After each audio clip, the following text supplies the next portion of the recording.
The 805 Focus is brought to you in part by Nonprofit Connect. Nonprofit Connect provides superior leadership tools and resources so nonprofit leaders and board members can make valuable decisions to move their organization forward to a sustainable and vibrant future. More information on services online at nonprofitconnect.org.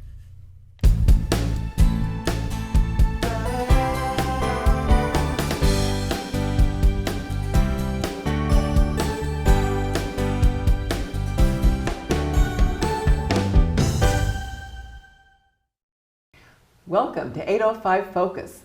I'm Dr. Cinder Sinclair with Nonprofit Connect, and we will be bringing you the latest on your favorite nonprofits.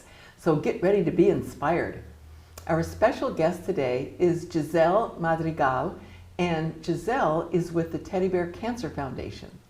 Thank you for being with us, Giselle. Thank you so much for having me today. I'm so excited to be here. Oh, you folks are doing such important work in our community, touching the lives of so many people. And so I'm eager to hear, what you're doing these days, some of the plans you have for the future. Yeah, so for people that don't know who we are, Teddy Bear Cancer Foundation, we are a nonprofit. So we advocate families that live in the tri-counties of Santa Barbara, Ventura, and San Luis Obispo. And what we do is we try to provide them with financial assistance, emotional support, as well as educational support throughout their whole transition through the diagnoses all the way till after diagnosis as well. Wow, so it's not just Santa Barbara County, it's Tri-County. Yes. Man, you folks have a pretty broad area. Yeah, it's amazing. It's amazing to be able to touch many lives and be able to help as many people in all these different counties. And so, what is your role there? You work with families, I think, right? Yeah, so I've been working for Teddy Bear for quite a while now, and my role at Teddy Bear is Family Resource Specialist. And I am one of the first people that gets in contact when the family gets a diagnosis through the hospital, and we receive an application from them. And once they get approved, I am one of the first people that will introduce them to our organization, making sure that they get their checks, make sure that I build relationships with them to make sure that there are any other resources in the community that we can provide for them alongside the resources that we provide them as well. So that's how they get in touch with you, they're kind of referred from the hospital or the doctor? Yeah, it's usually referred through either a social worker at the hospital. A lot of the times it's also from parents to parents as well. Sometimes we do have a parent that is already a Teddy Bear Cancer Foundation family, and they are at the hospital and get to meet other parents, and we'll introduce them to our organization as well.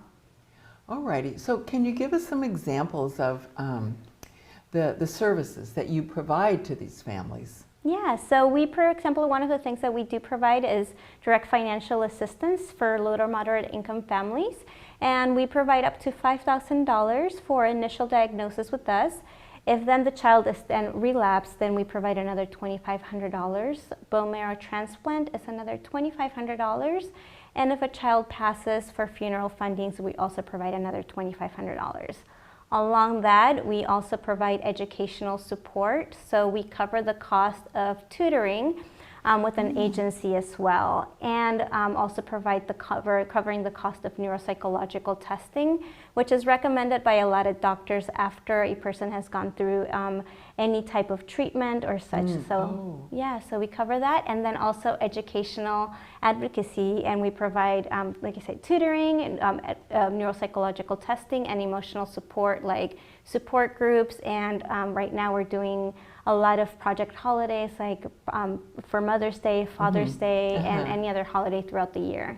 Oh gosh, these families are so fortunate. That I bet they're just really surprised when they find out all the services that you provide for them at a time when they're devastated. Yeah, I mean, it can be very overwhelming in the very beginning, so we try to make sure not to throw all the services with them. And that's something about, I think that's very unique about us, is we try to keep the relationship even after the diagnoses. So we have a lot of families that we've had for plenty years, and we've even helped them even after their diagnoses for that as well. So that's something that we're able to do with them.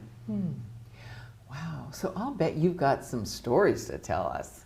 Yeah, definitely. We have a lot. For example, one of the families, as I was just mentioning, even after diagnosis during the Alisos fire, we had one of our families that was displaced during the fire. And we've had this family, we've known them for 10 plus years, and we were able to actually help them to accommodate them for hotels during that stay. So we've been able to do that as well with the help of the community and with the fundraisers that we've had. We've been able to provide those services, and as well as being a voice for the families. We had a story recently of a child who was in need of a bone marrow transplant, and the family reached out to us, and we were able to advocate for that family and get the word out there, and then right afterwards we were able to provide them with financial assistance as well. Wow. So is there an age range that you accept? If a child does get a diagnosis, it's from the date of birth up to the age of 18, but if a child does relapse before their 18th birthday, we can support them up to the age of 21 as well. Okay. Yeah. And then, okay, so let's say that they're 21 or 22. Where can they go? What resources are available for them? There's not many resources as much out there for them, so we try to support them as much as we can with support groups, and those are the things that are very unique out there for families. As they start getting older, that's something that we're really trying to help out and see what we can do for our families as they start transitioning and now becoming adults, and what can we do to provide them that support. But I think that's something that helps us as well, is that it's not only the child but also their parents. So let's say their parents still need that help, we have support groups for them. Let's say they have siblings that are younger than them, we still have support for them as well. For example, we also provide educational support for the sibling as well, so tutoring services for the sibling as well, because it's so important. It doesn't only affect the child, but as we know, it affects the whole family. Oh yes, yes, that is great. So you say you've been working with them for quite a long time. How did you get involved? Oh my gosh, I fell in love with Teddy Bear Cancer Foundation. I was at work, I went to this, it was an event where we were picking up some grant checks, and Teddy Bear Cancer Foundation happened to be there. And I loved their energy, and I was like, who are these people? Teddy Bear Cancer, what? And I went home, I Googled them, I researched who they were, and I was like, I want to work for them so bad. Oh gosh. And I applied a couple times, even though some of those positions were not alongside what I needed, but finally the amazing position that I have now opened up, and the opportunity came along, and I started working for them. And it's just an amazing place. I get to work with families, I get to work with the community, I get to be able to be there for them during any time that they need, and that's so important to me. Sounds like the organization and the families are very lucky to be able to work with you. Oh, thank you. I'm very lucky to have them as well. Yeah.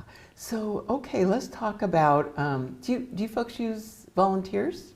Yes, we do. So we are a very small staff, and we have a handful of volunteers. Our volunteers are amazing. They are our backbone. They are the ones who help out during all the events, during things that we need for our families, deliveries right now. During Mother's Day, they're helping us with deliveries for our moms. And so they are definitely our backbone. They're the ones that carry us through, and we have tons of them. And there's definitely, they can get onto the website and check out volunteer opportunities there as well. Yeah, yeah. Oh, I was going to ask you about that. So yeah, they can go on the website, they can find out volunteer opportunities. I don't know, maybe you do a little training or something for volunteers, depending on what they're volunteering to do. Yes, definitely. If there are the bigger events, I am not the one who's in charge of the events part of it for the volunteers, but something that we definitely do is make sure that we have them trained for events, so that way they know exactly what it is that they want to do. Especially for younger people too, we try to find and pair them with what exactly it is that they're excited about doing as well. Well, and having a small staff and serving such a large area, Tri-Counties, I bet you really do depend on those volunteers. Oh yes, we definitely depend a lot on them. They're amazing. And we've had so many of them that have been with us for a very long time, since the beginning of Teddy Bear. So we have amazing volunteers that have been with us from the very, very beginning. And so you're a 501c3 nonprofit, Yes. and you, I'm sure, depend on generous donations. Yes. we So do. while a person is on the website checking out all these other things, they could hit that donate now button and make a financial donation. Definitely. It's definitely, our website is very friendly user, so they can definitely go in there and check out all the different opportunities of ways that they can donate, ways that they can volunteer and give back into organization as well.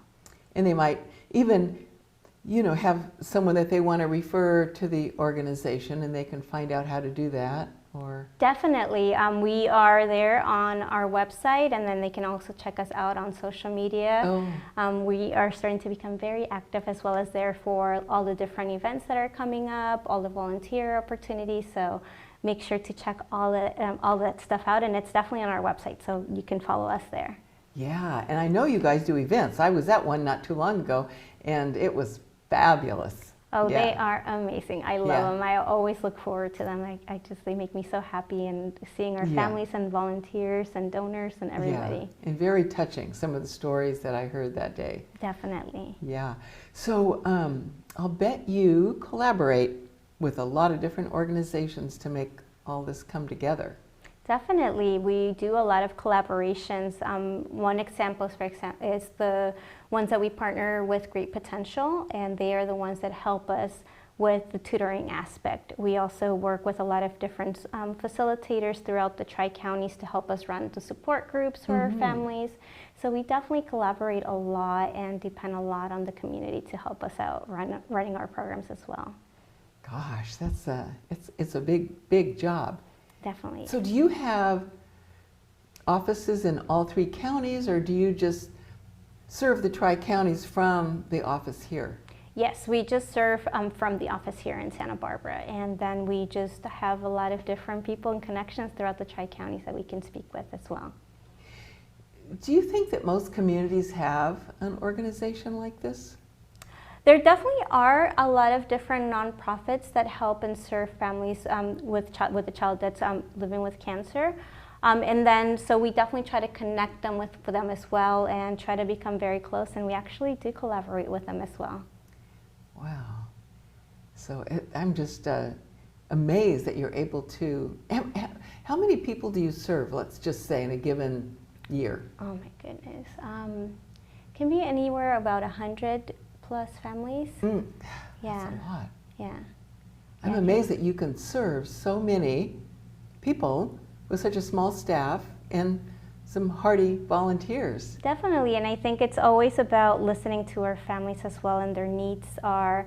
Right now, for example, we're trying to do pilot programs where we're doing a family directory.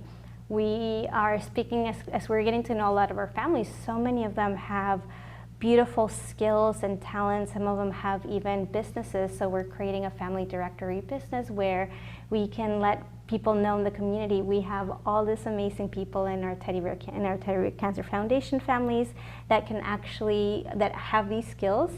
We are trying to do one-on-one counseling as well with families, and we're also doing alumni programs where families who have gone through the same thing can actually help out other families as well.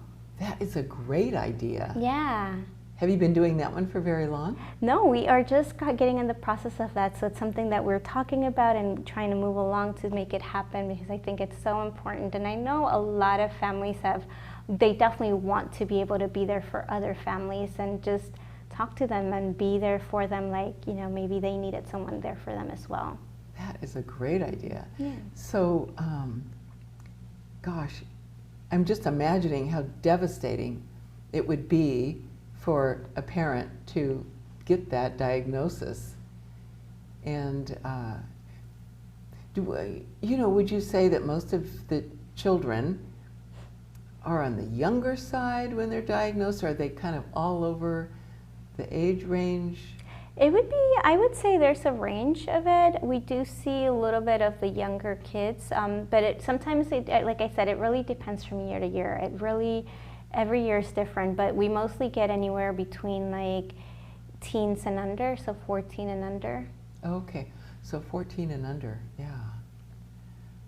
And so I like it when I hear you say that you serve them for years. I mean, I mean, you stay in touch with them Yeah. and you support them with counseling or support groups or that sort of thing for years. We definitely try to build as much as we can, build the relationship with them, communicate with them, invite them to groups, invite them to family fun day events. You know, during COVID, we haven't been able to do this, but we've been able to do virtual events for the kids. And so just keeping in touch and building those relationships, you know, the journey just doesn't end once the child is done with treatment, but there's a lot of things that happen even after. Oh, sure. So we want to make sure that we are there for them. You know, if they need someone, if they want to continue being with us, we're definitely there for them all the way through.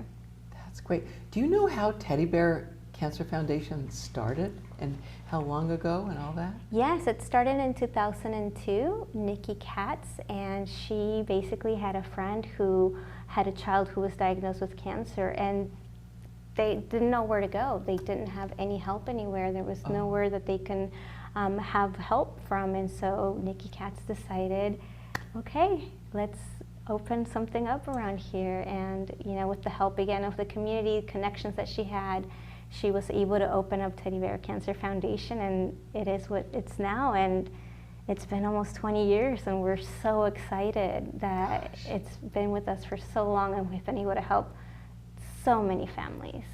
Yeah, and she was executive director there for a long time. Yes, she was. And now you have a relatively new executive director, right? Yes, we do. We do. We definitely do, Corey Pahanish, and he's been with us for, I would say, 16 plus months now. 16 months, Yeah. okay. I was going to guess Yeah. a couple of years, so yeah. Yeah.